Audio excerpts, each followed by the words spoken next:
Assalamualaikum warahmatullahi wabarakatuh. Sebelumnya perkenalkan, nama saya Santi Nur Hasanah. Saya mahasiswa Universitas Singapura Bangsa Karawang dari jurusan Pendidikan Matematika dengan NPM 2510 6310 50131. Di sini saya akan membahas beberapa soal terkait statistika deskriptif dan visualisasi data. Langsung saja kita ke pembahasan soal nomor 1.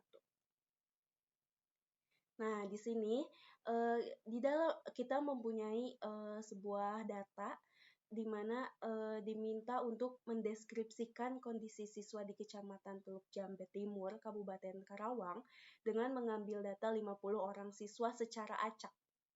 Nah, lalu dari soal ini diminta ingin membuat tabel distribusi frekuensi kumulatif, frekuensi relatif kumulatif, dan bentuk histogram, poligon frekuensi, serta OGIF berdasarkan data di atas. Pertama, kita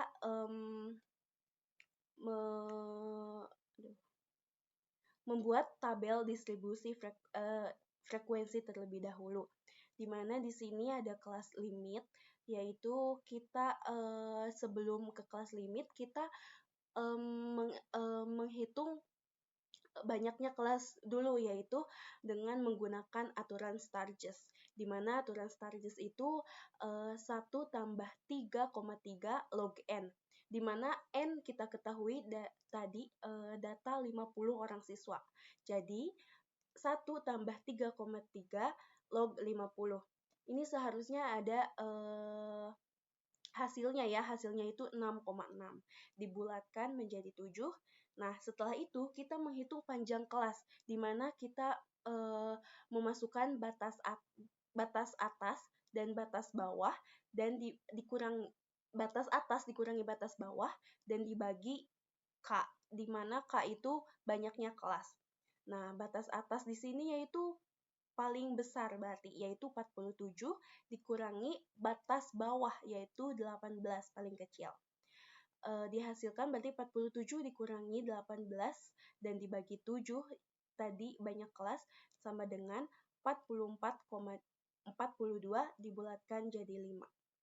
Nah, jadi kelas limit di data tabel distribusi frekuensi ini yaitu panjang kelasnya 5, di mana berarti di yang pertama 18 sampai 22 yaitu panjang kelasnya 5, dari mana 18, 19, 20, 21, 22. Nah, panjang kelasnya yaitu 5 serta data seterusnya sampai 47. Nah, lalu kita menghitung frekuensi. Frekuensi itu jumlah datanya gitu. Dari mana 18 sampai 22 itu kita lihat di pertanyaan ada berapa data yang dari 18 sampai 22 tersebut. Begitupun yang lainnya. Selanjutnya, frekuensi kumulatif. Bagaimana cara menghitung frekuensi kumulatif? Yaitu kita menambahkan dari data frekuensi sebelum dan sesudahnya, dan selanjutnya, di mana yang pertama yaitu 7, lalu 7 ditambah 6 yaitu 13, lalu 13 ditambah 14 yaitu 27, dan seterusnya sampai 50. Selanjutnya, frekuensi relatif kumulatif, di mana ini bisa dibuat persen ya teman-teman, jadi kalian bisa dikalikan dengan 100. Selanjutnya ada XI, di mana X itu bisa disebut dengan midpoint atau titik tengah, di mana bagaimana menghitungnya, yaitu 18 ditambah 22 dibagi 2. Jadi 18 tambah 22 yaitu 40. 40 dibagi 2 yaitu 20, dan seterusnya. Dan yang terakhir ada tepi atas yaitu TA. Itu hanya menambahkan 0,5 di belakang si nilai midpoint, yaitu titik tengah. Oke, selanjutnya. Nah, selanjutnya kita ke grafik. Yang pertama ada grafik bentuk histogram, di mana histogram itu biasanya menghasilkan atau menyajikan data kuantitatif. Lalu ada OGIF, di mana ciri-ciri OGIF itu semakin ke kanan, maka semakin naik. Maka grafik itu semakin naik. Dan poligon untuk menghasilkan atau menghitung 20 ya titik tengah midpoint berarti. Oke, selanjutnya nomor 2 yaitu tentukan mean, median, modus, standar deviasi, dan varians dari data tersebut. Ini termasuk data tunggal ya teman-teman, di mana data tersebut ada 19, 20, 20, 27, 28, 31, 32, 32, 32, dan 33, dan N atau frekuensi atau jumlah datanya yaitu 10. Yang pertama kita akan bahas yang mean, yaitu rata-rata. Nah, yang mean atau rata-rata, rumus mean data tunggal yaitu X bar sama dengan sigma X dibagi N, di mana sigma X tersebut yaitu data yang tadi di pertanyaan ditambah, yaitu 19 tambah 20 tambah 20 dan seterusnya. Lalu dihasilkan 274. Lalu X bar, di mana X bar itu mean, X bar sama dengan 274 dibagi N, yaitu jumlah data dari data tadi. Di mana diketahui jumlah data tadi yaitu 10. Dan 274 dibagi 10 menghasilkan 27,4. Yaitu berarti mean atau rata-rata dari data tersebut yaitu ada di angka 27,4. Yang kedua, median, yaitu nilai tengah, di mana jika datanya tunggal, kita sangat gampang mencarinya. Namun, karena jumlah data genap, jadi nilai tengahnya yaitu terdapat di data ke-5 dan data ke-6. Sebelum itu, karena biasanya data tunggal itu nggak selalu terurut atau kadang tuh data tunggal tuh teracak gitu, bisa jadi 20, 28, 32 seperti itu. Jadi untuk menghitung median dalam data tunggal, kita harus urutkan dulu data tersebut dari yang terkecil ke yang terbesar. Lalu kita lihat nilai tengahnya. Lalu kita lihat karena ini data genap, jadi ada 2 nilai tengah, yaitu data ke-5 dan data ke-6, di mana data ke-6 adalah 28 dan 30 dan 31. Lalu kita tambahkan 28 ditambah 31 dibagi 2, sama dengan 59 dibagi 2, dan hasilnya adalah 29,5. Jadi nilai tengah di data tunggal tersebut yaitu ada di angka 29,5. Nah, selanjutnya modus. Modus adalah data yang sering muncul. Data yang paling sering muncul di data di atas yaitu 32. Kenapa? Karena dia muncul 3 kali. Kalau angka 20 muncul 5 kali, berarti modus dari data tersebut yaitu angka 20. Nah, di sini ada keterangan simbol statis ya, teman-teman. Boleh kalian lihat ini rumus-rumusnya.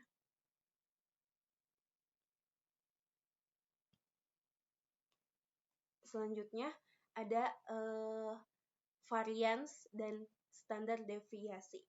Yang pertama, agar mudah mencari standar deviasi, kita mencari data variansnya dulu gitu. Dimana karena ini data sampel, jadi rumus varians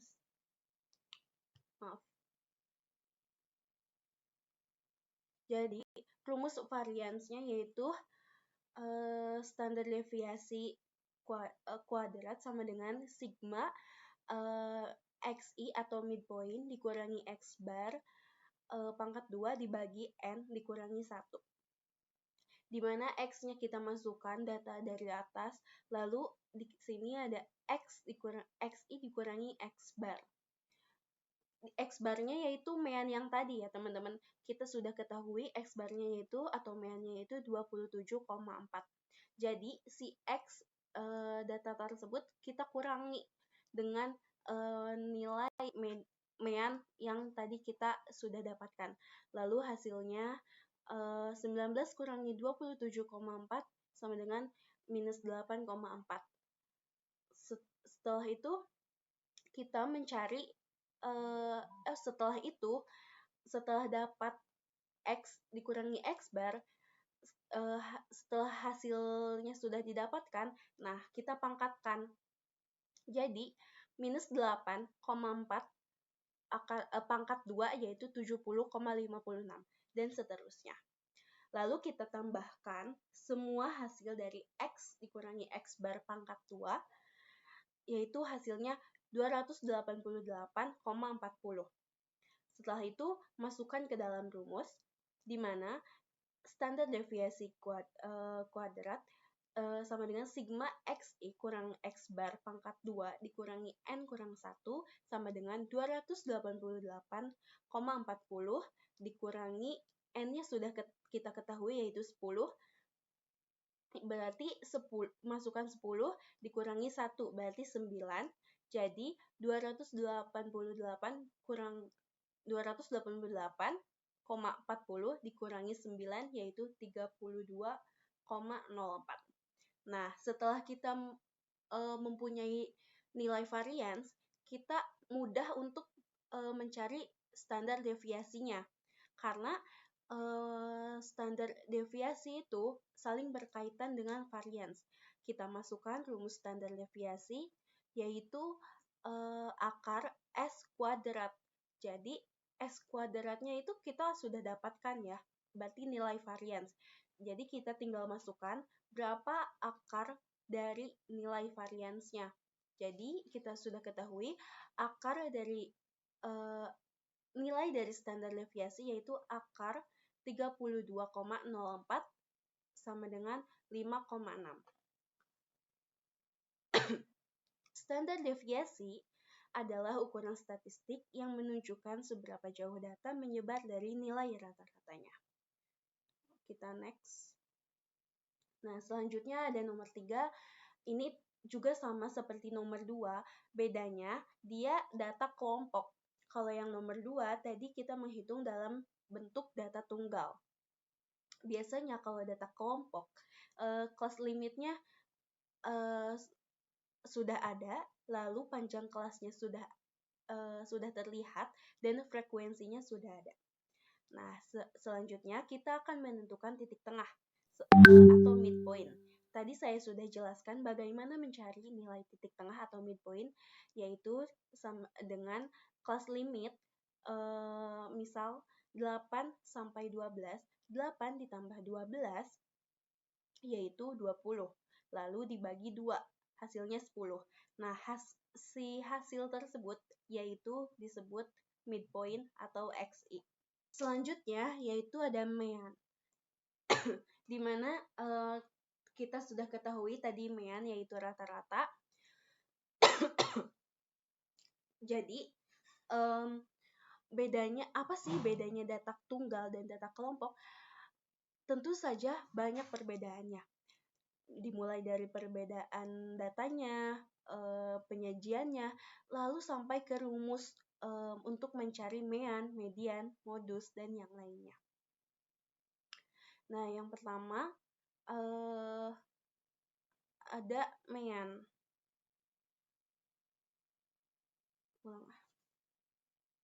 Selanjutnya yaitu mean atau rata-rata. Ini sedikit berbeda rumusnya karena ini data kelompok bukan data tunggal. Kalau yang tadi kita manual, data data yang tersajinya kita tambah terus hasilnya, terus lalu dibagi N. Kalau ini kita hanya mencari si fxi. Jadi untuk rumus mean data kelompok yaitu x bar dikurangi sigma f dikali xi. Bagaimana cara mencari fxi? Yaitu dengan cara frekuensi dikali dengan midpoint. Jadi kita bisa lihat di sini ada frekuensi 3, terus midpointnya 10. Kita langsung kalikan saja. 3 dikali 10 yaitu 30, lalu dan selanjutnya. Nah, kita tinggal masukkan dari mana nih 590. Nah, 590 yaitu hasil dari F dikali XI. Ini harusnya saya jumlahin ya teman-teman. Nah, jadi X bar sama dengan sigma 590, yaitu hasil dari si fxi dibagi 30. 30 itu jumlah data atau N dari frekuensi. Nah, hasilnya adalah 19,6 atau dibulatkan menjadi 20. Nah, selanjutnya kita sama kayak tadi nih teman-teman, mencari median atau nilai tengah dan modus atau nilai yang sering muncul. Ini juga perbedaannya di rumus. Nah, di mana mencari median dalam data kelompok yaitu yang pertama tepi bawah ditambah N dibagi 2 dikurangi frekuensi kumulatif dibagi F dikali panjang kelas. Di mana kita ketahui tepi bawahnya yaitu 18. 18 itu dari mana? 18 tuh kita melihat dari data mean tadi. Karena meannya kan tadi ada di 20 ya teman-teman. 20 itu sekitar di kelas limit 18 sampai 22. Seperti itu. Jadi median melihat dari data meannya, di mana meannya itu ada di rentang berapa gitu. Nah, kita masukkan 18 ditambah 15 dari mana? Nah, 15 itu dari N atau jumlah data yang tadi yaitu 30 dibagi 2, berarti 15. Dikurangi 8, frekuensi kumulatif. Frekuensi kumulatif itu data frekuensi sebelum nilai mean. Nah, kan kalau di mean tuh 20 tuh ada di rentang 18 sampai 22. Frekuensi kumulatifnya yaitu 23. Nah, jadi kita masukkan yang sebelumnya gitu, yaitu 8. Lalu dikali 5, di mana 5 itu panjang kelas dari di mana panjang kelasnya yaitu berarti 18, 19, 20, 21, 22. Dibagi 30 yaitu N atau data jumlah frekuensi. Kita masukkan semuanya, 18 ditambah 7, 15 kurangi 8 yaitu 7 dibagi 30 dikali 5. Selanjutnya 18 ditambah 1,16 hasilnya 19,16.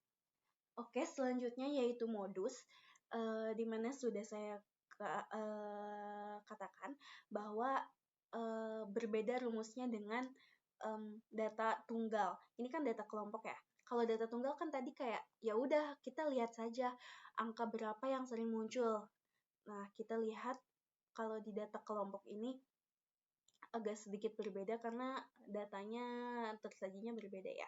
Nah, rumusnya yaitu modus sama dengan tepi bawah ditambah D1 dibagi D1 ditambah D2 dikali panjang kelas.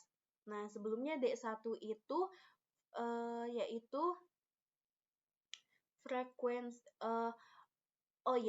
tips agar cepat mencari nilai modus yaitu kita lihat frekuensi yang paling besar. Kita lihat frekuensi paling besar yaitu 15. Nah, D1 itu frekuensi dikurangi frekuensi atas yaitu 15 dikurangi frekuensi sebelumnya. Berarti 5 kan? 15 dikurangi 5 yaitu 10. Nah, D2 juga frekuensi nilai mean dikurangi frekuensi sesudahnya. 5 juga kan? Jadi 10. Nah, jadi kita masukkan modus sama dengan 18 ditambah 10 dibagi 10 ditambah 10 dikali 5. Lalu 10 dibagi 20 yaitu 2,5. Lalu dikali 10 dibagi 20 yaitu dikali 5 2,5. Lalu selanjutnya ditambah 18 tambah 2,5 yaitu 20,5. Jadi modus di data kelompok tersebut yaitu 20,5. Jadi sama ya teman-teman, di rentang ke 3 antara 18 sampai 22. Nah, selanjutnya yaitu variance. Di mana variance ini karena ini data sampel agak sedikit berbeda rumus data sampel variance dan data populasi. Karena ini data sampel, jadi rumusnya sama seperti data kelompok yang tadi. Jadi standar deviasi kuadrat sama dengan sigma F dikali XI atau midpoint dikurangi X bar dipangkatkan 2 dibagi sigma N dikurangi 1. Bagaimana hitungnya? Ini sama seperti tadi, yaitu di mana si XI tersebut, si midpoint tersebut, midpointnya bisa kita lihat di sini. Nah, 10, 15, 20, 25, 30 itu midpointnya.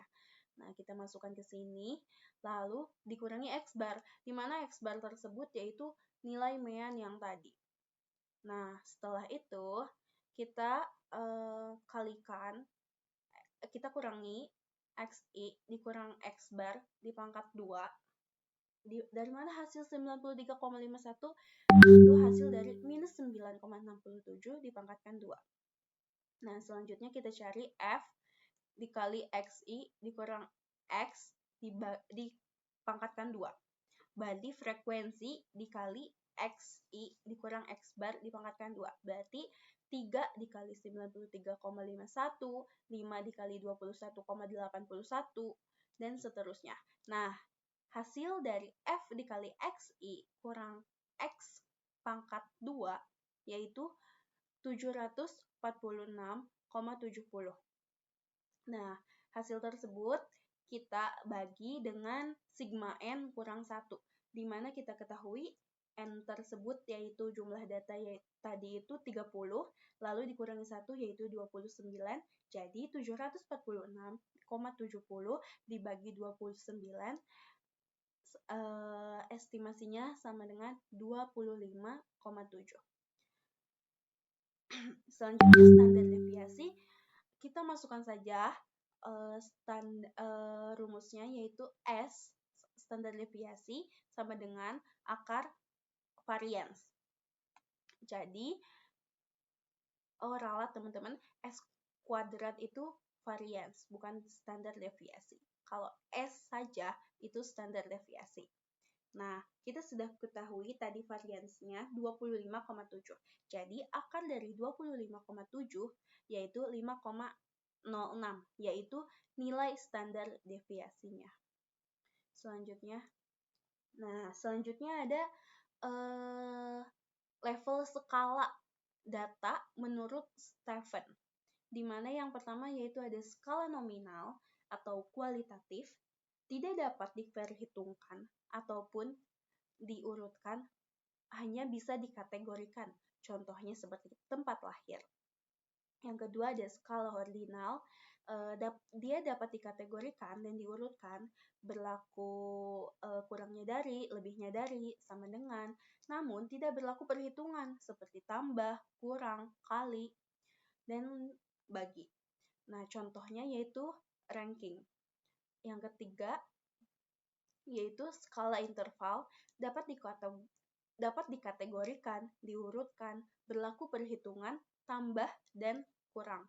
Namun mempunyai nol mutlak, yaitu kuantitatif. Contohnya seperti temperatur.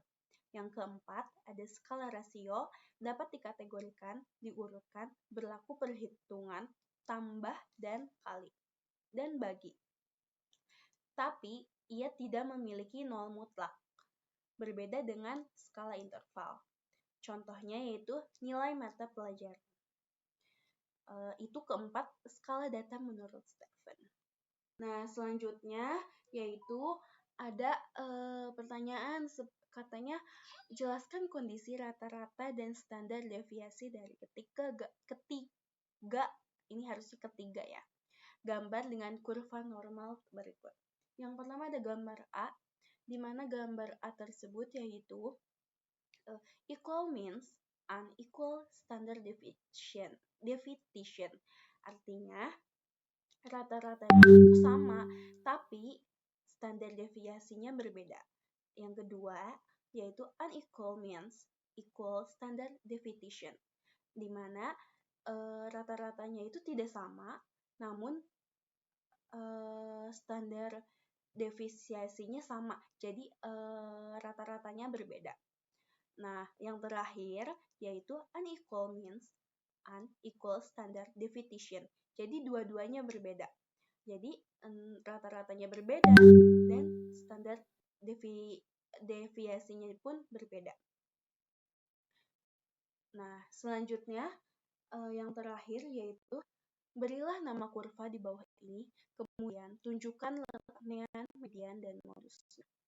Nah, kita sudah ketahui yang pertama jenis kurvanya yaitu kurva normal. Kita bisa lihat di mana modusnya, di mana meannya, di mana mediannya. Yang kedua yaitu kurva bimodal. Ini kita juga bisa lihat di mana modusnya, di mana X bar atau mean atau nilai rata-ratanya, dan nilai tengahnya. Yang ketiga, yang C, yaitu nama kurvanya yaitu negative skewness. Nah, dia dari kiri naik ke kanan. Karena dia negatif. Adapun sebaliknya yaitu positive skewness, di mana dia dari kiri turun ke kanan. Jadi dari sebelah kiri, jadi dia kebalikan dari negative skewness. Seperti itu. Kita bisa lihat dari gambarnya, keempat ini sangat berbeda. Berbeda namanya, berbeda letak mean, median, dan modus. Oke, itu saja mungkin pembahasan beberapa soal statistika tentang mean, median, modus, varian, standar deviasi, serta membuat grafik, tabel frekuensi, lalu adanya skala data menurut Stephen, lalu nama kurva, di mana letak median modusnya, dan yang lainnya. Mungkin cukup sekian pembahasan beberapa soal tentang statistika dari saya. Akhir kata, sebelumnya terima kasih atas waktu dan perhatiannya yang sudah menonton. Akhir kata dari saya izin pamit. Wassalamualaikum warahmatullahi wabarakatuh. I just had to let you know you're